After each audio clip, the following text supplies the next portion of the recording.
Good morning, class. Good morning, sir. Mr. Mbogwa, I'm going to be taking you for applied business communication. This is DBM 1.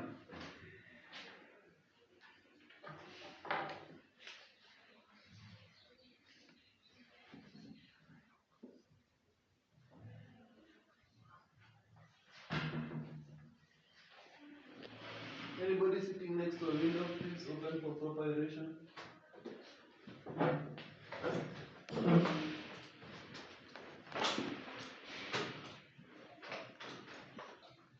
Increase the fresh air.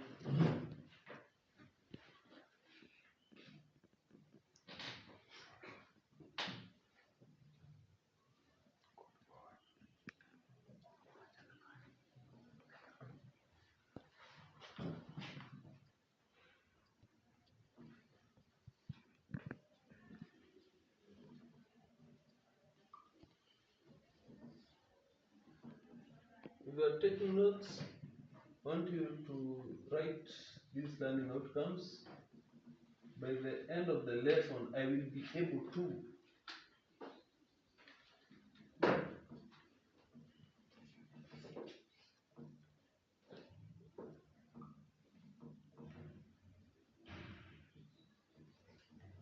one, define communication.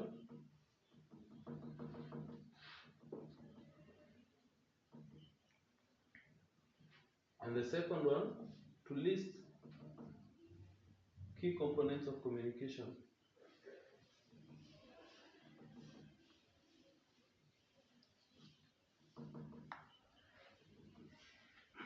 And the last one now will be to explain the process of communication.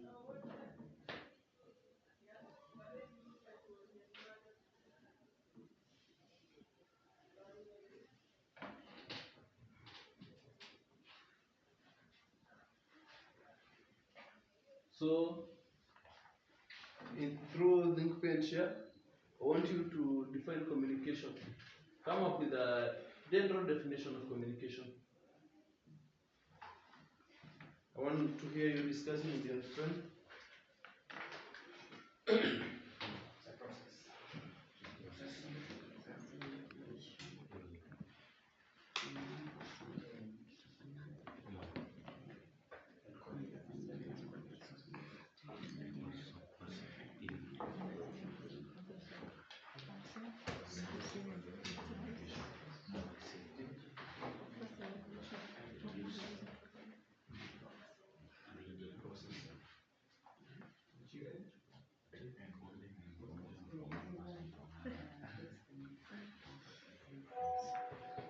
Solomon, what's the definition for communication? Communication is the process of passing information from one person to another. Yes, passing information.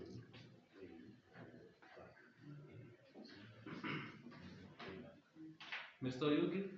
The process of exchanging ideas. Exchanging of ideas. Nice. Exchanging of ideas. And we discussed communication is a process of passing information. yes, so passing information and ideas. So this is we can generally define communication as a two-way, a process of two-way sharing of information and ideas between people. Like right now, I'm communicating to you. So the second thing we are supposed to do is to list the key components of communication.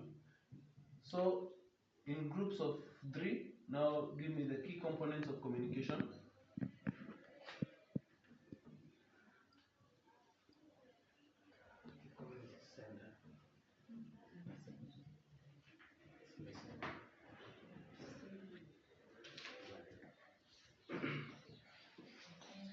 Yes, Yeah, we have the sender.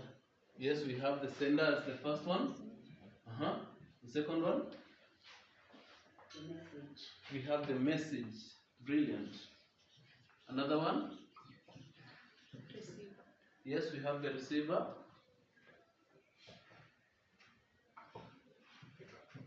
We also have the feedback. One more. One more. The medium. Yes, we have the medium. So these are the main components of communication: the sender, the message, the receiver, the feedback, and the medium. So let's go to the third one, where we now explain the process of communication. We know that we have the sender, we have the message, the receiver, feedback, and the medium. So how does this take place? I'm going to try to draw something here. I'm not a very good artist, but I hope you will understand. So on this side, we have the sender, and on this side, we have the receiver. I hope everybody can see. So the sender has a message to send to the receiver. So the sender will try to find a way to send this message.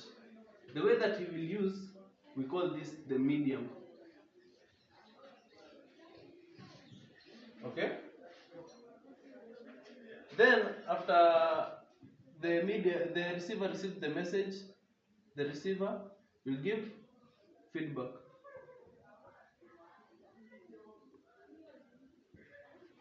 So here, the sender will encode the message in a way that the receiver can be able to interpret it. So the first step is the sender encodes the message. Encoding. After the sender encodes the message, he looks for a medium to get to the receiver.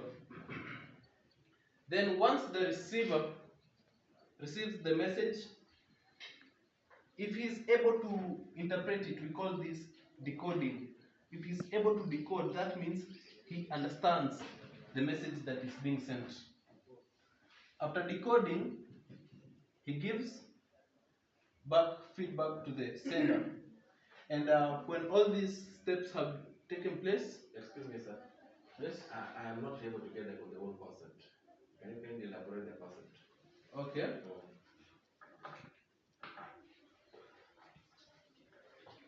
Okay, so if you cannot get it, I'm gonna try to play your video here.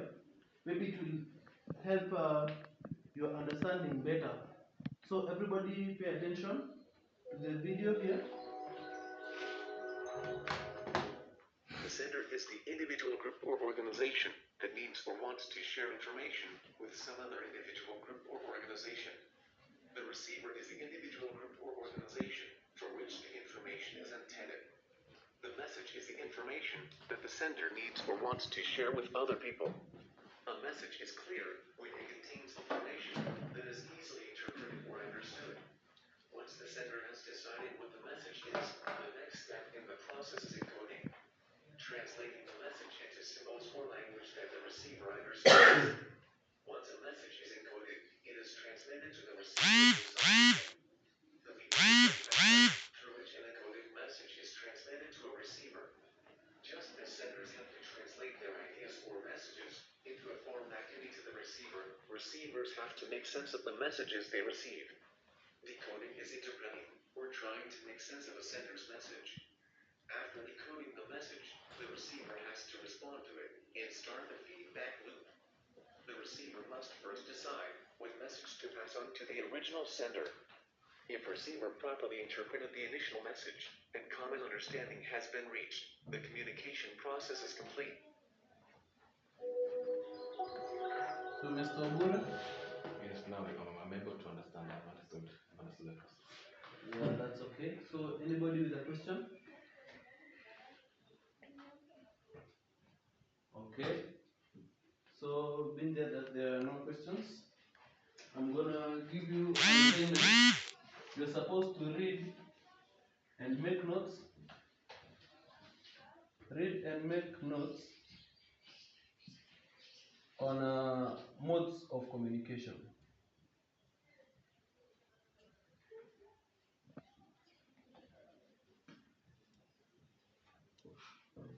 So I can see you in the next lesson, and have a good day. Yes, you are sir. Thank you. I can see that everybody was present. So have a good day, guys.